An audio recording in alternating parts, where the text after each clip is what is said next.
when you look at Kappa Alpha Psi, like what do you see in terms of style there?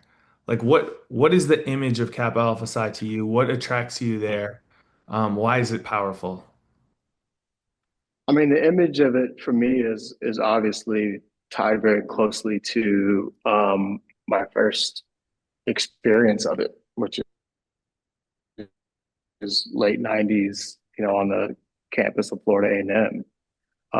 And the noops on the yard were, I mean, they were just the dudes that directed culture and had the most influence of the school. I didn't know anything about a fraternity or sorority or what it meant, or like I didn't know the difference between any of them. I just remember seeing the Kappas for the first time, and I was like, "That's what I want to be. That's who I see myself in." And they were, you know, from all different, you had a bunch from Atlanta, a bunch from LA, like all over the country, and so their all of their swag was different, but it was cool, and like for me, cool is also a very like intangible thing, and it's hard to take that and create a certain aesthetic from something that's intangible, so I don't, and my perspective of a Kappa aesthetic is very, it's not a specific aesthetic, right? It's just kind of like a, a, a guy that is comfortable in his own skin, right? And that kind of like can materialize in a quarter zip or, or a hoodie or a suit. You know what I mean? It materializes in so many different ways. Um, but um, but yeah, so it's hard to say, hey, this is what that aesthetic is. Um, but to me, it's an intangible, man. It was just an intangible that those brothers had, um, that I just really wanted to be a part of, and that I really saw myself Doing, yeah. in. You know, and What's your message to people who are kind of in the same shoes as you? Like they joined after, well after college. Like what would your message be to them? People who are interested in any of the orgs. um, man, you know what? It's like I'm so like I'm such a Kappa, you know, and I definitely want to be diplomatic and it's just and if it's in your heart to, but to me it was just so personal, man. You know what I mean? I don't know many people that, 25 years later make the decision that I would, that um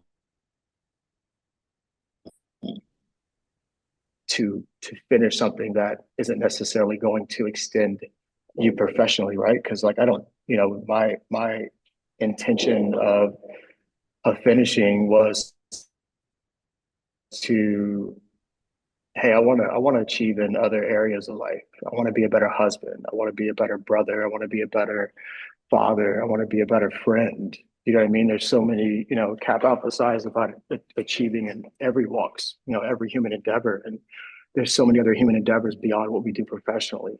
And that's what I was looking for and wanted in the bond. And gratefully I found that, I crossed with a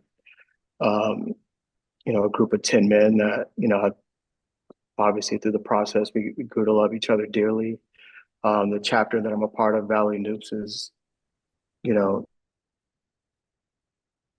extremely special. Everyone talks about that old Kappa spirit, but, the Kappa spirit that we all believe in is something that I feel is embodied in the Valley. You know what I mean? It's something special that's happening in our chapter that speaks to the deeper desires of why I wanted to be a part of the fraternity, right? Because as an undergrad, those desires are maybe tied to something a little bit more selfish, and then however, there's some deeper things that connect you to it that are beyond what you can get from it. and it's about what you could bring to it. And I think 25 years later for me, it was like, man, I know I can bring a lot to the bond. I know I can offer a lot, and I want to be as tangible as an example to my community as possible. You know, and joining the bond has allowed me to do that immediately. Yeah. We as a company, we support um, our grad foundation and Kappa heavily um, through resources and my heart has always been for the next generation. Everything I do is for people that look like me and you to see themselves in, right? And so just being that much more tangible to our community was important Yeah. for me. What do you like? I guess this is kind of like a broad question, but we ask it to everybody. Like, why did you decide to go to FAMU? I know you were there to play baseball, but like, what drew you? There are probably some other schools as well. Like, what drew you to an HBCU? I mean, my mom wanted me to go to a Christian school really bad. So my first year, I was at Oral Roberts in Tulsa, Oklahoma, as a freshman in '96, and I ended up walking on the baseball team, and Bam gave me an opportunity to play and gave me a scholarship, and I know I was going to see playing time. Um, at the time, my family was in West Palm Beach. They would move to Chicago later that year, but I would be closer to home. And I went to an all white high school, and it was just I just wanted to be around us. I had that deep desire, and maybe it was from watching A Different World after Cosby Show every Thursday night, growing up, and that what I mean, inspired to have that experience. But it was just something I felt in my heart that I really wanted, um, and FAM gave me that opportunity, and like I can't say how much I um, have pulled from that. It's just it's it it informs everything. There's something about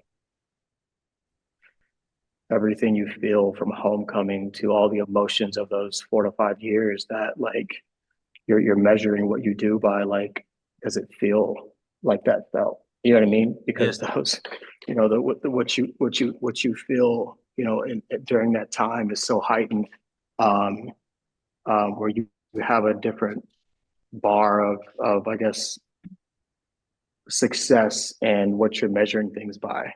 Yeah. Um, and so when I'm designing something, I'm like, is it going to feel like how the band makes you feel in Homecoming? Yeah. You know what I mean? Like, Yeah. Yeah. Yeah. you know what I mean? It's just, it's like, it's a different level that you leave there with, and it's also an intangible thing that is hard to put in words. But I'm forever grateful for the experience.